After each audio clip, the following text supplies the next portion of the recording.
केंद्र की मोदी सरकार ने नागरिकता संशोधन कानून का नोटिफिकेशन जारी कर दिया है। लोकसभा चुनाव से पहले केंद्र सरकार का यह बड़ा कदम है। इसके तहत अब 3 पड़ोसी देशों के अल्पसंख्यकों को भारत की नागरिकता मिल सकेगी। वहीं इस कानून के लागू होने के बाद विपक्ष ने इसे केंद्र सरकार का सफेद झूठ करार दिया। क्या बदलाव होंगे सीएए लागू होने के बाद और किन किन को नागरिकता मिलेगी, क्या प्रावधान रहेंगे, रिपोर्ट में देखिए।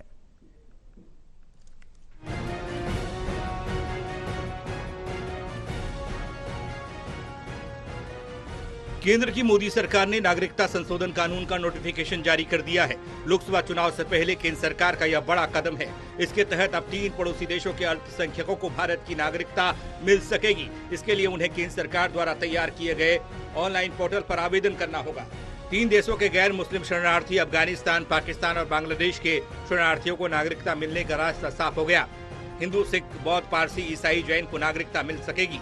6 अल्पसंख्यकों को नागरिकता के साथ ही गैर मुस्लिम को नागरिकता मिलेगी। ये उन नागरिकों को नागरिकता प्रदान करेगा जिन्होंने 31 दिसंबर 2014 से पहले शरण मांगी थी। वहीं इस कानून को लेकर जो भ्रम था कि सीएए के लागू होने के बाद नागरिकता छिन जाएगी, ऐसा कुछ नहीं है, बल्कि सीएए नागरिकता प्रदान करने वाला कानून बन गया है।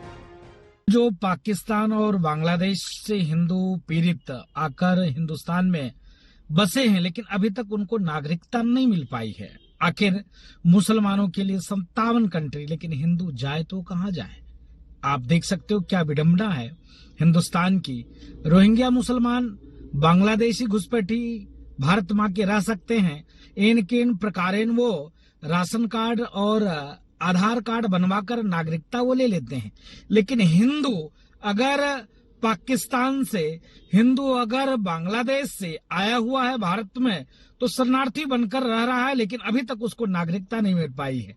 लेकिन आभार व्यक्त करता हूं मोदी जी का कि अब उनको नागरिकता मिल सकती है। भारतीय जनता पार्टी ने जो एक मोदी गारंटी में वादा किया था और देश के सामने एक बड़ा वादा किया था, किसी एक कानून बनाकर वो लाखों लोगों के जीवन में परिवर्तन लाएंगे जो बांग्लादेश, पाकिस्तान और अफगानिस्तान में शरणार्थी के रूप में जो लोग भारत आए हैं, जो वहां से प्रताड़ित होकर अल्पसंख्यक के रूप में आए हैं, उनके लिए कानून बना के वैधता के साथ उनको हिंदुस्तान के नागरिक होने का अधिकार मिलेगा, स्वाभिमान के साथ जीवन जी सकेंगे।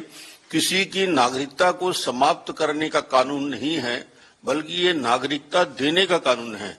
ये सीए का जो कानून है, सिटीजनशिप अमेंडमेंट एक्ट जो है, ये एक्ट बड़ा साफ और स्पष्ट कानून है, जो पार्लियामेंट के अंदर चर्चा भी हुई, बातचीत भी हुई और अमित शाह ने व्यापक रूप से लोकसभा के अंदर और राज्यसभा के अंदर इसकी जानकारी दी।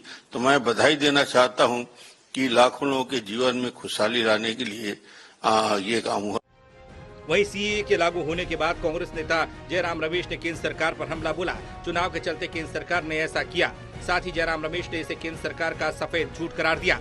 दरअसल 2019 के लोकसभा चुनाव से पहले बीजेपी ने सीएए को अपने घोषणा पत्र में शामिल किया था। इसे पार्टी ने बड़ा मुद्दा बनाया था।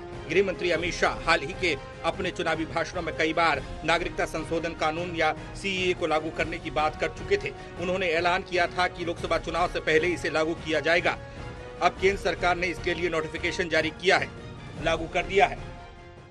आप लोगों के जरिए से मालूम हुआ है कि सीए के सिलसिले में नोटिफिकेशन जारी हुआ है और उससे बात भी वाज़ेह हो रही है कि किसी की शहरियत या सिटीजनशिप नहीं जाएगी।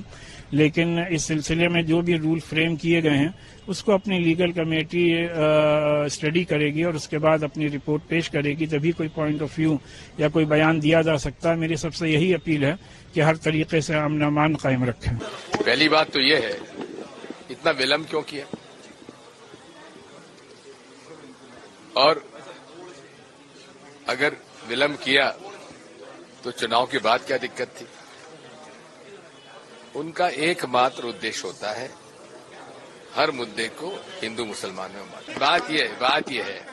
बात यह है संविधान में हर व्यक्ति को अपने धर्म को पालन करने का अधिकार है। इसलिए अगर किसी कानून में धर्म के आधार पर यह तय किया जाएगा कि कौन नागरिक बन सकता है, कौन नहीं बन सकता है, मेरे मत में ये भारतीय संविधान के खिलाफ है।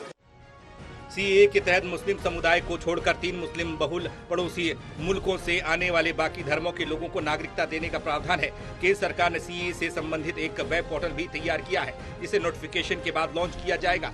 3 मुस्लिम बहुल पड़ोसी मुल्कों से आने वाले वहां के अल्पसंख्यकों को इस पोर्टल पर अपना रजिस्ट्रेशन कराना होगा और सरकारी जांच पड़ताल के बाद उन्हें कानून के तहत नागरिकता दी जाएगी।